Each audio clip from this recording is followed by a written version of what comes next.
Bonjour à toutes, bonjour à tous. Une émission exceptionnelle ici. On est à Roquebrune-sur-Argence. On est chez Benati Moto, une concession Yamaha qui vient d'ouvrir. Et pour l'inauguration, on aura la présence exceptionnelle de Fabio Quartararo. Le pilote de MotoGP a fait le déplacement depuis Nice jusqu'à Roquebrune. Et on va avoir un entretien exclusif avec Fabio et une petite visite évidemment de la concession Benati.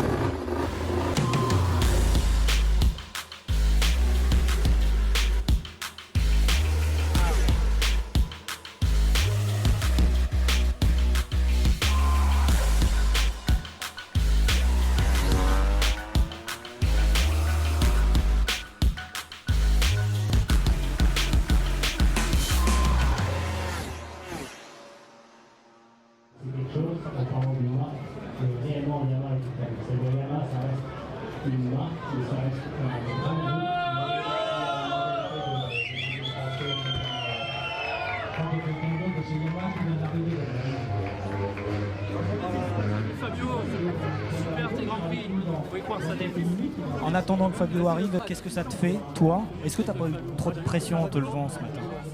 Ça va, je suis un peu réveillé cette nuit quand même. Mais j'ai dit, ça va bien se passer. Il y a Fabio, on va faire la fête avec vous tous. Merci, merci à tous. Vous pouvez faire Merci. des applaudissements quand même pour cet événement exceptionnel. Vous êtes quoi? Des centaines et des centaines cet après-midi. Ça nous fait très plaisir que vous soyez avec nous pour cette merveilleuse journée, pour l'inauguration de notre concession Yamaha à Roquebrune. Et je voudrais te dire aussi que tu fais figure de privilégié parce que toutes les concessions Yamaha, je pense, n'ont pas le privilège d'accueillir Fabio Quartararo chez eux. Je pense pas, non. Ah bah voilà, Voilà, applaudissements, applaudissements, applaudissements, applaudissements. Wouh, faites du bruit. Allez. Joyeux anniversaire. Anniversaire. Joyeux anniversaire. Bravo pour cet accueil. Bravo, merci à tous. Merci Fabio. Alors on va te donner un micro, hein, je crois. On a un micro, Seb. Fabio, un tel accueil, qu'est-ce que ça te fait tout de suite là? Ça fait plaisir, surtout presque, on va dire presque à domicile. Donc merci beaucoup pour être ici. Ça fait vraiment plaisir. Merci, c'est super gentil. On est bien dans le sud quand même. Hein. Fabio, t'es venu avec ton ami Tom. Vous avez mis combien de temps pour venir ici à Roquebrune? On allait doucement, donc on a dû mettre 40 minutes. Donc ça va, c'est pas très loin. Alors on a beaucoup de questions à te poser, on va faire vite, on sait que ton agenda est très chargé. Merci d'abord Fabio, bon anniversaire bien sûr. Merci à toi d'être venu parmi nous. Et la première question qu'on va te poser, c'est Loïc qui va te la poser. Et ça a un rapport avec l'actualité du moment. Alors je voudrais savoir, après ta très belle course, ce que tu as ressenti après ton nouveau podium. Ça fait du bien parce qu'on a eu vraiment une pré-saison compliquée. On a fait 5 jours de test. Ça s'est, on va dire, pas très bien passé.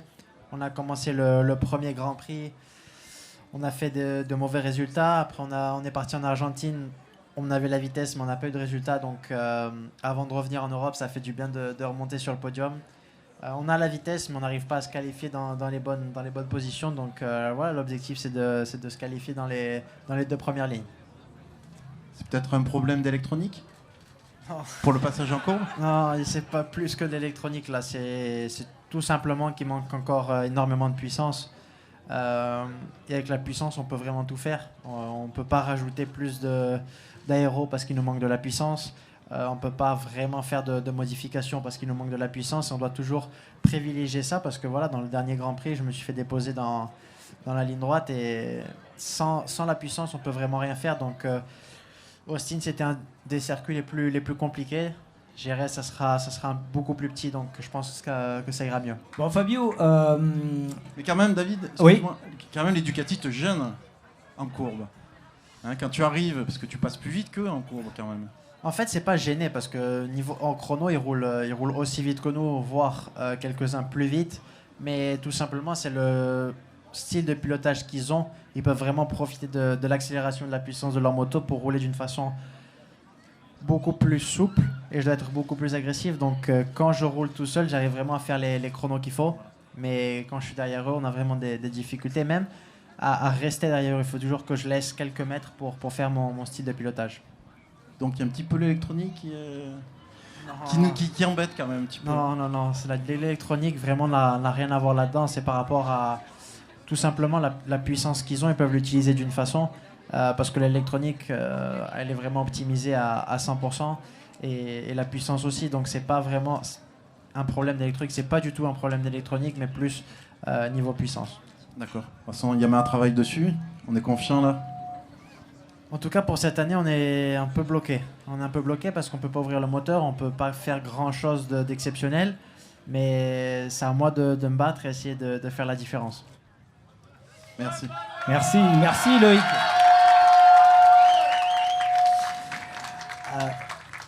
Fabio, moi j'ai une question à te poser. J'ai vu ton ascension en MotoGP avec cette première victoire à RS qui a tout déclenché. Mais avant, tu t'es battu contre Marquez dès ta première saison en MotoGP. Est-ce qu'aujourd'hui, où tu te bats contre tous tes prétendants et toi tu fais partie des favoris, est-ce qu'aujourd'hui tu sens que tu as changé de statut, y compris au sein du paddock MotoGP? Bien sûr, dès la première année quand on se bat avec Marquez qui est 6 fois champion du monde en MotoGP, il était au pic de sa forme, il a fait le record de nombre de points cette année-là, donc bien sûr que ton statut change quand on passe sur une équipe officielle, on passe déjà champion du monde, pas mal de victoires, pas mal de podiums, donc bien sûr qu'on change de statut, mais c'est un statut que j'aime bien et je pense que je dégage quand même une bonne image pour le MotoGP, donc surtout différente. Alors justement, tout le monde ici te connaît, ou presque, on a tous lu ton histoire, on l'a écrit, ton histoire. Alors en attendant que tu termines, parce que tu es très sollicité, en attendant que tu termines, on a posé quelques questions dans le public. Alors je crois qu'il y a quelqu'un qui voulait revenir aux bases. Pourquoi tu t'appelles El Diablo? C'est simple, j'avais un casque d'un ancien pilote qui s'appelait Locatelli et qui avait un diable derrière la tête, c'était un casque réplica. Et quand j'avais 7-8 ans, on faisait pas que de la moto, à peine on terminait, on allait jouer au foot, on allait faire du vélo, de la trottinette. Et il y a un pilote qui m'a appelé El Diablo. Et quand on allait jouer, on a été 15-20 et on était en Espagne. Donc c'était El Diablo et c'est resté jusqu'à maintenant. Donc c'est un surnom qui a déjà pas mal d'années. Est-ce que El Diablo, ce surnom te convient particulièrement parce que quand tu mets ton casque, tu changes d'attitude parce que tu es un garçon gentil, tu es un garçon plutôt sympa. Je crois qu'on confirme. Et moi, je peux vous le confirmer pour le voir aussi un peu en interview dans les paddocks MotoGP. Voilà, Fabio fait partie des pilotes sympas. Est-ce que quand tu mets ton casque, tu es différent? Bien sûr, et si on n'est pas différent quand on met le casque, c'est qu'on n'a pas l'esprit de compétition. Moi, je suis quelqu'un qui est très compétitif et c'est souvent pour ça que très souvent quand les choses ne vont pas je suis pas content parce que si je suis ici et dans le championnat c'est pour gagner, c'est pas pour faire figuration, donc je suis quelqu'un de très gentil, mais quand je mets le casque j'ai plus d'amis et j'ai que des ennemis, donc c'est pour ça que je pense que ce surnom me va bien, surtout dans les circuits. Alors on est en train de réaliser un hors-série MotoGP pour Moto Heroes et pour ce magazine, on a rencontré Randy Depugné, que je connais bien, que tu connais bien, qui m'a dit, pour moi, dans le MotoGP, il y a 2 pilotes dont le talent est un peu supérieur aux autres, c'est Marquez et Quartararo, et pourtant, c'est difficile. Comment tu peux expliquer ça? Et si tu devais désigner un autre pilote qui a du talent, un troisième, ce serait qui? C'est difficile parce que sincèrement, là, on a eu les dernières années, le MotoGP a changé énormément. Il y a eu vraiment l'évolution des Ducati qui ont vraiment changé énormément. Il y a 8 Ducati, maintenant les Aprilia, on voit très bien qu'elles sont compétitives, elles sont 4. Les Honda ont eu des difficultés, mais on voit très bien Griggs a gagné le week-end dernier. Yamaha, on n'a plus de team satellite. J'ai mon coéquipier qui est quand même un peu en difficulté depuis quelques années. Et voilà, donc c'est ça la difficulté qu'il y a en ce moment. Mais après, en tant que talent, bien sûr, Bagnaia, il faut le mettre dedans parce que il y a 8 Ducati, mais c'est souvent lui qui est devant, c'est souvent lui qui est premier. Il est pratiquement tout le temps devant tout Ducati, donc en tant que talent, je mettrais Bagnaia en première position, en tout cas des Ducati. Et alors, Bagnaia, tu le connais depuis que tu es en Moto 3. Il était en Moto 3, il y avait Oliveira, il y en avait d'autres, il y avait Mir aussi. Tous ces pilotes, tu les retrouves en MotoGP. Parmi tous ces pilotes, il y a toi qui as changé de statut, bien sûr, alors que tu étais arrivé comme un prodige. Mais lequel t'as appris à craindre le plus? Craindre, je pense pas que c'est le mot. On sait que voilà, quand on a quelques pilotes derrière nous, tout dépend le nom, on sait l'intensité qu'on doit mettre au nom. Même si on est tout le temps à la limite, on sait très bien que quand j'étais en 2019, qu'il y avait marqué Marquez juste derrière, franchement, dans les courses comme celle-ci, c'est où j'ai pris le plus d'expérience à pas faire d'erreur.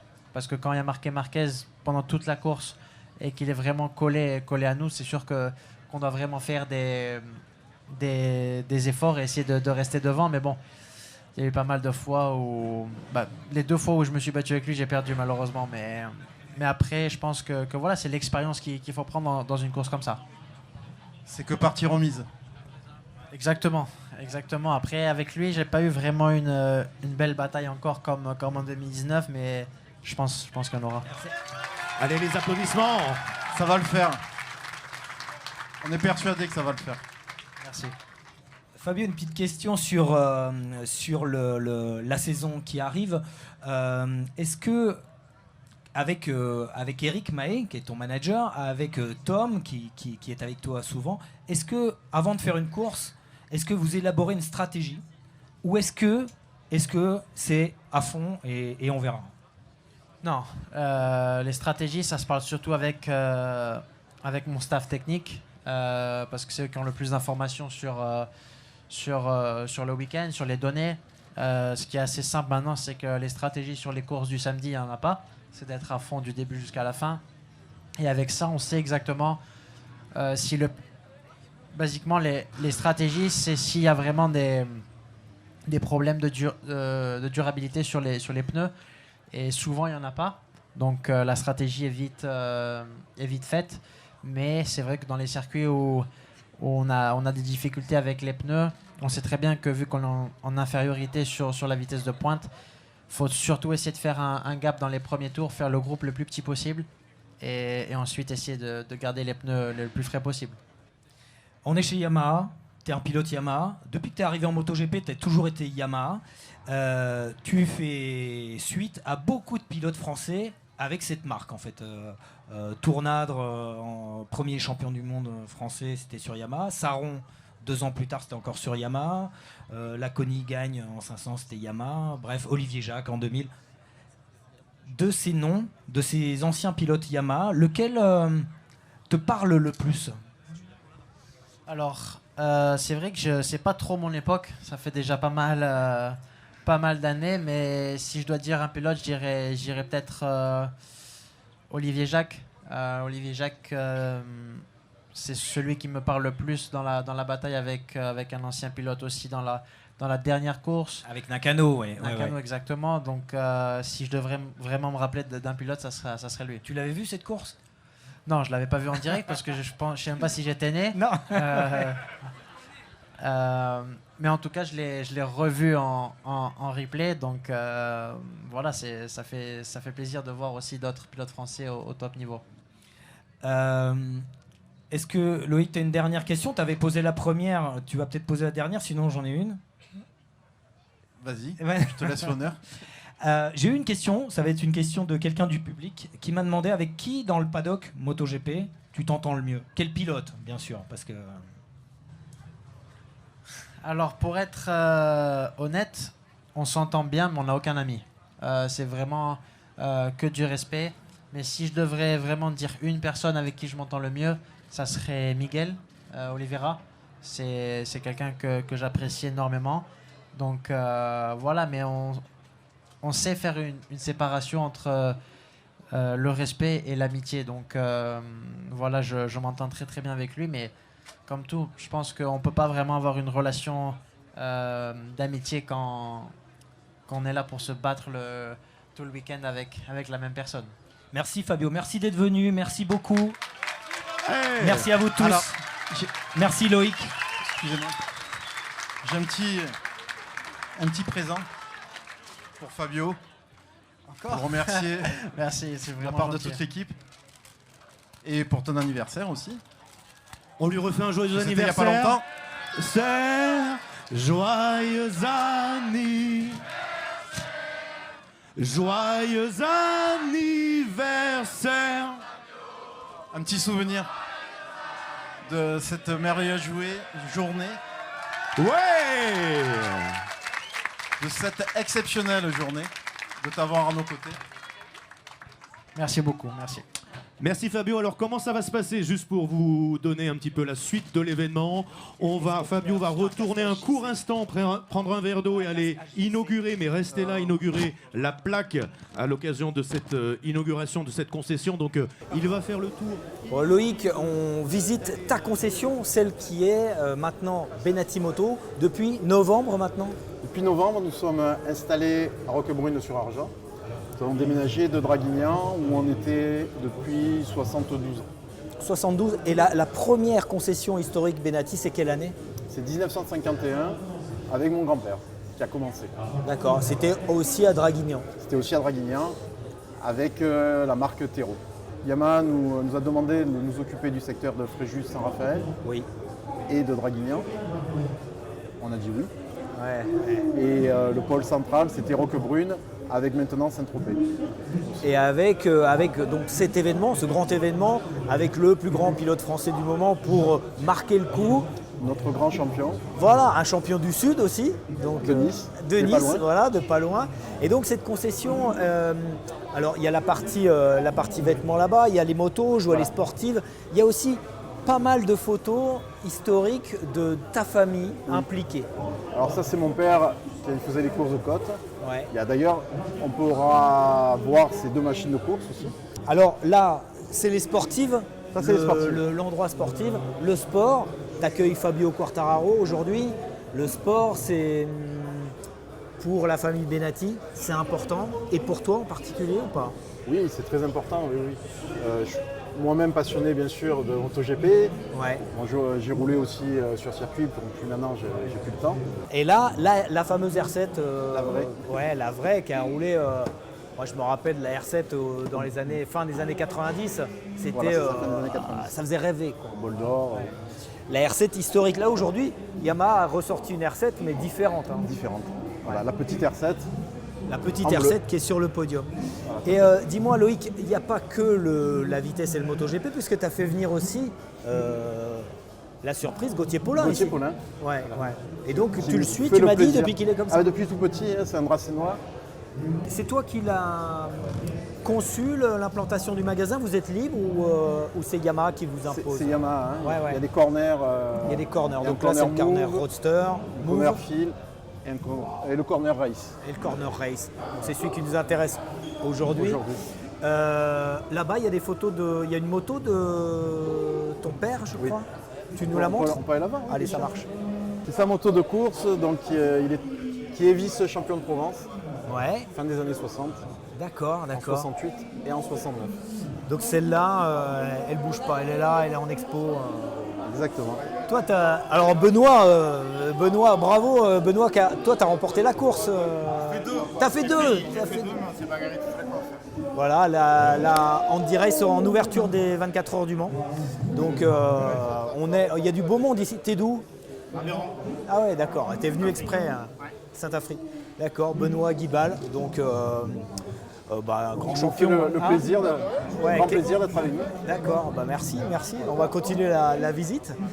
Et donc là, c'est le coin tout Coin accessoires, équipement, accessoires. Équipement du motard Ouais. pour la sécurité du motard avec les D'accord. chaussures homologuées, les blousons, les pantalons aussi. Et je vois là-haut, il y a pas mal de motos. Je vois une 500 XT, je vois des Ténéré, je vois pas mal de motos historiques. Oui. Tu crois qu'on peut se glisser On va y aller. à l'étage? Ouais. On va visiter. Allez, on va voir. Donc là, c'est l'espace VIP, Loïc. Merci de L'espace nous VIP. accueillir là. Hein. Avec grand plaisir. Alors, ici, c'est les motos. C'est les motos anciennes. C'est les motos anciennes. Alors, Alors il y a des scooters. voilà, les scooters. Et la moto rêve. La moto Rêve, qui est une moto de 1906, Ouais. Ça, c'est. qui a été restaurée par mon père et mon grand-père dans les années 60. Toi, quand t'étais môme, ça te faisait rêver ou la moto, t'en avais un peu. Des fois, ça te saoulait un peu que Moi, je ton père lisais- soit dedans, Pas trop. du tout, non. Ça Moi allait. j'étais souvent à l'atelier, souvent au magasin. Je piquais les moto-revues, moto-journal de mon père. Tu savais que t'allais faire ça. Ou alors, Je- t'as hésité. Tu peux J'ai dire la surtout- vérité hein, aujourd'hui. Hein. Oui, oui, bien sûr. Après, il y a ma maman qui voulait que je fasse des études d'abord et après, là, on voyait pour la suite. Ton père, lui, Mais il, je il je voulait voulais que tu reprendre. refasses Ah oui, oui, bien oui, sûr. oui, oui. oui, oui. Oui, oui. Ne pas toucher, choisi. ne pas s'appuyer. On va pas toucher. C'est quoi cette. Alors ça, c'est le ce scooter véhicule de ma grand-mère. Ah ouais. À l'époque, que mon grand-père était concessionnaire terreau, Ouais. on a gardé le scooter de ma grand-mère. J'ai la photo de ma grand-mère sur son Sur ce scooter. devant la Donc concession. en fait, c'est familial. Hein. Le deux roues chez vous, chez ça. Benati, c'est toute la famille ou personne. C'est dans le sang. Ouais. Ça C'est une coule. moto de course. Non, ça c'est Non une 125. Ah, c'est une 125. C'est la ouais. 125 terreau. On Ouais. peut comparer ça aujourd'hui à la MT-07. D'accord, dans la catégorie de véhicules. Dans la catégorie de véhicules et au niveau des ventes aussi. Ah oui, d'accord. C'était très populaire. C'était voilà, la grosse vente de l'époque. D'accord. Ah oui, les motos de course, c'est là, hein, bien sûr. Voilà. Ça c'est la deuxième moto de course de mon père. Il faisait les courses en 50 cm3 et 125. D'accord. Donc tu les as conservés, restaurés. Restauré, oui, toujours entretenu. Et alors, on en parlait tout à l'heure, on disait que tu as connu Gauthier Paulin et tu l'as accompagné tout petit. Oui. Le tout-terrain fait aussi partie de vos aspirations. Aussi. Je crois qu'il y a une moto du Dakar. Il y a exact. Tu nous il y a la une montres, moto elle du est Dakar. là-bas. Elle est par là-bas. Ah, on va y aller. Tom Pages, Valentino Rossi. Des garçons sympathiques. Donc là, Jean-Pierre Benati. Mon papa, Voilà. premier en 125. Victoire en 125. Gaston Defer, Eh ouais, qui était de visite qui ici. était de visite au magasin.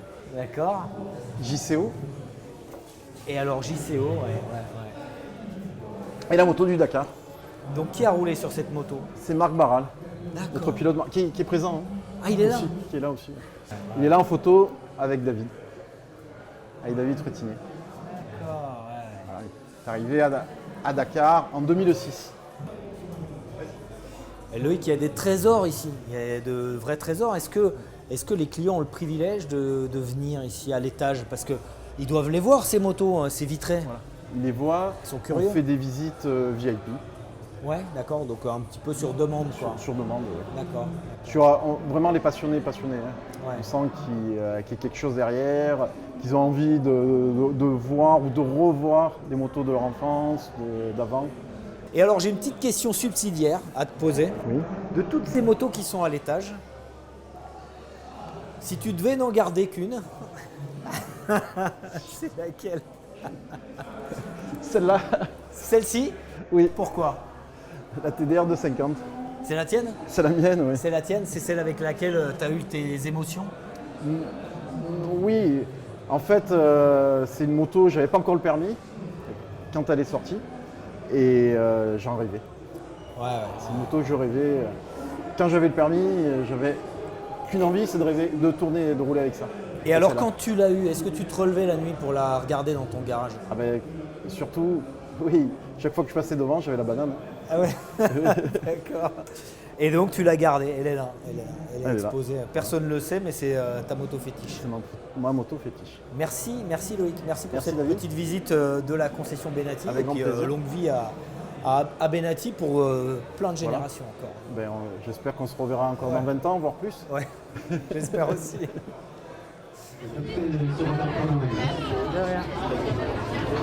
Est-ce qu'on peut faire un t-shirt ou pas?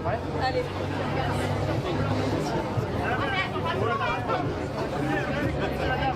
Merci. Arnaud, tu es venu avec ce livre. Ouais, Bon, tu l'as fait dédicacer par Fabio. il est dédicacé pour Fabio. Et par moi, l'auteur. C'est ça. C'est le plus important. Merci. Merci à vous. Du public, j'entends. Hein. C'est pas Fabio qui va faire le tour. Hein. Non. Doucement, calmez-vous. Tranquillou, nous sommes en famille. Allez-y. En tout cas, on était très heureux de vous accueillir tout au long de cet après-midi depuis environ 12h30. C'était super sympa. Nous sommes ensemble jusqu'à 18h.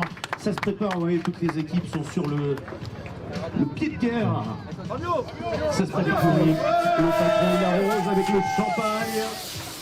On peut faire du bruit, peut-être, il nous entend. Voilà, ça vient d'être inauguré. Fabio Quartararo vient d'arroser de champagne ce bâtiment Benatti Moto inauguré le 22 avril 2023. C'était une émission exceptionnelle. J'espère qu'elle vous a plu. À bientôt. Ça va bien se passer.